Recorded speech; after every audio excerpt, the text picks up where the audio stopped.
Hey guys, it's Cherene Francis here, and today we're talking about producing your own short film as an actor. I'm going to be sharing my journey. Listen, producing your own short film as an actor can be game-changing. Just by acting in my own short film, I was able to add footage to my reel that I believe attracted more quality auditions. It also boosted my confidence as an actor. So just imagine if you were shooting two-person short, one location with a very small team and a budget. You could do this. Now, I'm going to be sharing my story, and it's not quite the two-person, one location scenario, but I'm going to share my insights and my process and the outcomes and what I've learned. And if this is your first time visiting me over here at Cherene Francis, go ahead and subscribe, hit the bell button for notifications when I share more videos like this, and give this video a thumbs up and help a sister out. Okay, so the stats on my film is that we made it for just under about $10,000. We had 8 actors. We had a full team of about 15 to 20 people. It depended on the day. We shot it over 3 days. The outcome of our film is that 1, I got great footage for my reel.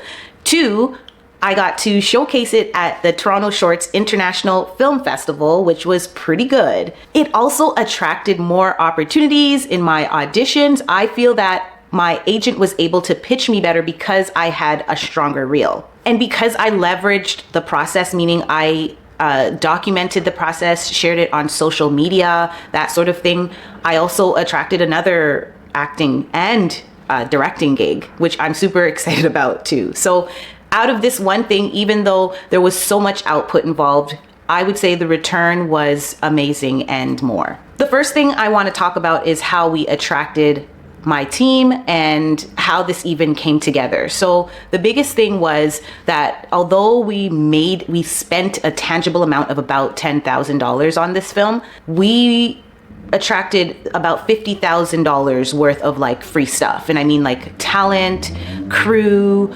location, actually more when you count location, and just stuff that we needed to get the film done. And that's because you got to know how to network. You have to know how to sell a vision in order to bring people on board. I went into my network. I asked around for talent. I asked my agent, did they have any suggestions? When it came to finding crew members, I went to Facebook and I went into the Facebook groups and shared the concept of my film, told people what would be the bonuses of joining my team, even though they weren't getting paid. And the key things for me was, 1, if they were new in the film industry and they wanted to build their credits in their portfolio, that would be one reason why. Another thing is IMDb. People want to beef up their IMDb profile. So that was another thing. Promo. I do a lot of social media promo, and so they would be seen and get more exposure and build their networks that way. Let's talk a little bit about union. So I am a union actor, meaning that there were stipulations, there were rules around like keeping the production a union production. So if you are a union member, you're going to want to look at your union to find out how can you produce a short film where the actors aren't getting paid up front.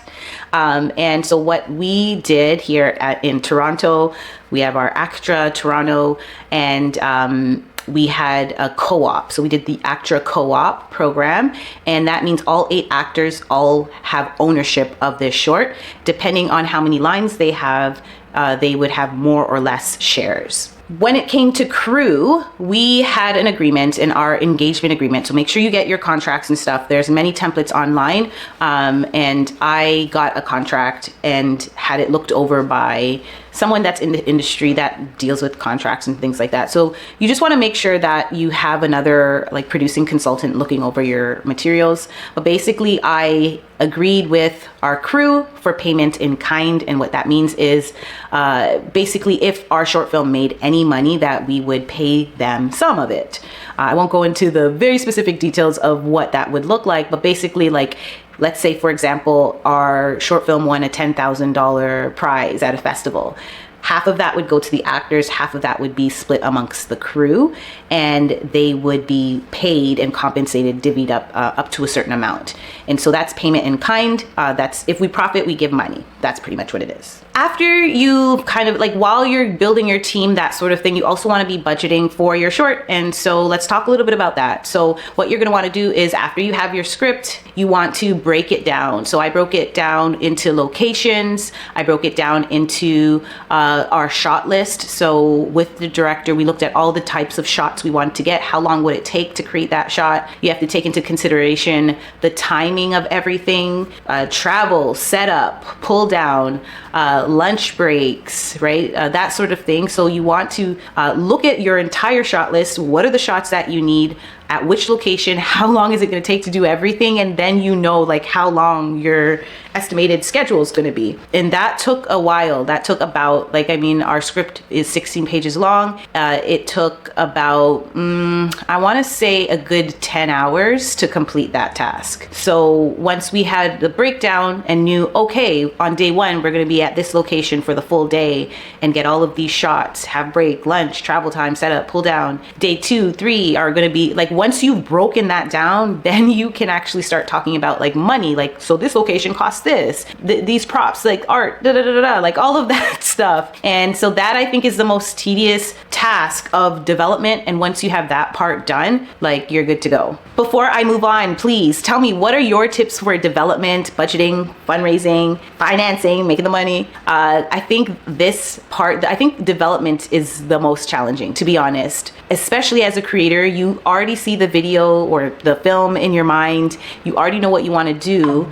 But when it comes to planning or financing or getting all the logistics in place, are you business oriented? Please share your comments, your tips on that part. And if you have any questions, you can dump those in the comment section as well. So once we had the budget and the breakdown of the script and estimated like how long it would take to shoot, and also if you don't know how to do that, I recommend getting an assistant director, a first AD is what they call, or a director or a DOP, anyone that has experience breaking down scripts to help you with that. But once we had that done, we were able to lock in our locations with like our budget. We had the budget, so we knew, okay, we could afford this location. This is what we could afford for everything. And we also allocated backup days. So even though we had a 3-day shoot, we told everyone to block 5 days out in a certain week. That way, if it rained, that we would be okay, because we have a fair amount of outdoor shots. So luckily, we had sunshine. The lighting of the sun was pretty consistent. Like, it was pretty cool. So we got lucky. Just some other tips on set for us. Like, my team really loved my producing. Touche, like, yeah, like pat on the back for me. But I was very adamant on making sure everyone was well fed and felt appreciated. I think if you can fill their hearts and their bellies, their minds, hearts, bellies, everyone's gonna be happy. So we did have some like emotional control that needed to happen. So you just want to make sure that you're really mindful of people, making sure that people feel appreciated and respected and that they're fed. Do you need a coffee?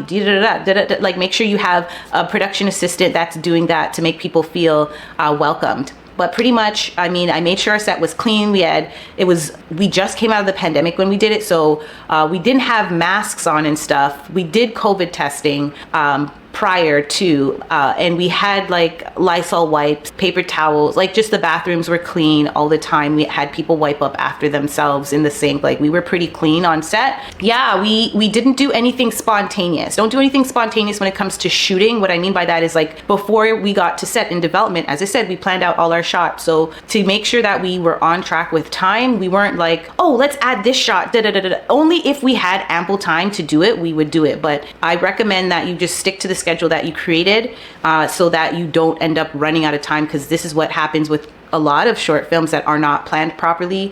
They will get to the last day and still have like a full half a day left of shooting that did not get done because they were too spontaneous. So just don't let that happen. Some of the hiccups I would say that we had on like getting to set, things like that, like we didn't foresee the amount of insurance that was needed, but luckily we were able to leverage another production's insurance that we collaborated with. So that was one thing I would say to look out for. Street permits. We filmed on the street. We did get a permit to film on the street. We did let our neighbors know, like, or the neighbors, they weren't mine, but we're going to be filming this day day, the one thing that I wish we did though was tell people to move their cars. And this brings me to another topic, which is, you know, making sure that you do everything on set. Like, don't be like, oh, we're gonna correct this in post production. Oh, we're gonna edit this with the VFX in post. Do your best to get everything perfect for the camera on production. I have said a lot so far, and we're only up to production. If you have any questions so far, just dump them in the comment section and I will do my best to answer anything that I can. That brings me to my next segment of things, which is post-production. I thought was going to be the easiest part, and it kind of is, except if you don't plan for it well. So a lot of our money, actually, we could have shot this for cheaper, but a lot of the money went to a lot of visual effects, and they were just unexpected things. So if we had got cleaner shots on things, again, had people move cars that we did not want to be seen, that sort of thing, we would have maybe saved a good $2,000, seriously. In post, another expense that I knew about, but I didn't really like get it until we were in it. I went through a producer's training and they were like, oh, like watch your music, right? And I'm like, yeah, we'll watch the music, but seriously, watch your music. Why? Because yeah, it costs money to have a composer, it costs money to have a sound engineer, it costs money to purchase licensing for music. So for ours, we did purchase limited licensing for a track, and it's only for festival usage. So after that, we would have to renew or renegotiate something else for listing it, say digitally or something. So after you've done your development, your production, and then your post-production, then it's about, yay, festivals and distribution, right? So we submitted to about 27 festivals, 27 or 37, I don't remember, but we submitted to quite a few. Cost us, you know, if each festival is about $30 to $60 and you times that by 30 times 30 is 900, I think so.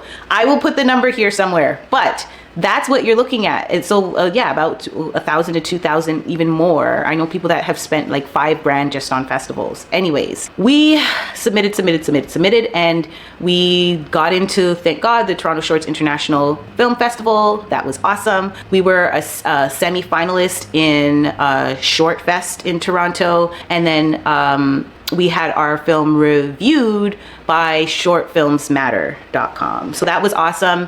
We still have like a full couple of months of like hearing back from festivals. Our strategy, we had a festival strategy, and what it was to make sure that we submit to the bigger ones first so we don't get disqualified. Because if we got into a smaller one, that would first, and then that would disqualify us from the bigger ones, if that makes sense. So you just want to make sure you're looking at your timelines of festivals and when they happen. So we submitted to the Toronto International Film Festival, which is one of the largest in the world, and we didn't get in. I mean, that one's like super competitive, but we knew that would happen in the fall time. So even though we had finished our film in February, March of the same year, we did not care about any other festival prior to TIFF, because if we got in and then premiered, we'd be disqualified for TIFF. So my point is, have a festival strategy. We waited to see what TIFF would say. They said no, and then we moved on to other ones. So what are my biggest takeaways? I would say planning. Honestly, this was my first time producing a short. I produced other things like talk shows, that sort of thing, but a film is very different. And even with all the like tedious planning that I did, and even my education and training in producing, there are always going to be things that you overlook. So what I would recommend is bring in someone else, a producing consultant, a mentor that you can show your items to and just have them look over things. Like, one thing that I would say that my producing consultant did was, they were like, you need more crew, you need more hands. And so for me, that brought me to my next advice, which is, sometimes we're like, oh, we just need one DOP. He's gonna do the lighting, he's gonna do this, he's gonna do the dressing, the everything. I wasn't that extreme, but you want to do your best to get as many hands as possible, make it as collaborative as possible. Again, if you can't, that's okay. It just means that it's going to take you longer to shoot your film, unless you're doing a microfilm that's like 2 minutes long. And I would say put timelines on things. I mean, when you're working with the team, you want to make sure everybody is on the ball with everything, because the worst case scenario is that you get to set and you're missing stuff, or someone didn't do what they were supposed to do, and you just spent hundreds of dollars on a location, like that is a big no-no. So making sure that you're on top of the ball, making sure that everyone has their ducks in a row and that everything is all set to go. Planning, planning, planning. So with all of this said, let's say it was you and one other person. Both of you put together, let's say $500, and you had a $1,000 budget. Then you got a DOP, someone with a camera that wants to build their portfolio. Get at least 2 to 3 other people to help out on set, and then shoot in one location. Oh my God, shoot in one room. I'm sure you can create even a 5-minute film with that type of resources. So are you gonna do it? Are you gonna do it? Like, if you're gonna do this, put in the comments. I wanna know, like, I wanna cheer for you. Just do it. So that's it, guys. Please like this video if you got to this end. Like, just like it. You're already here. Subscribe and stay tuned for the next video. Bye.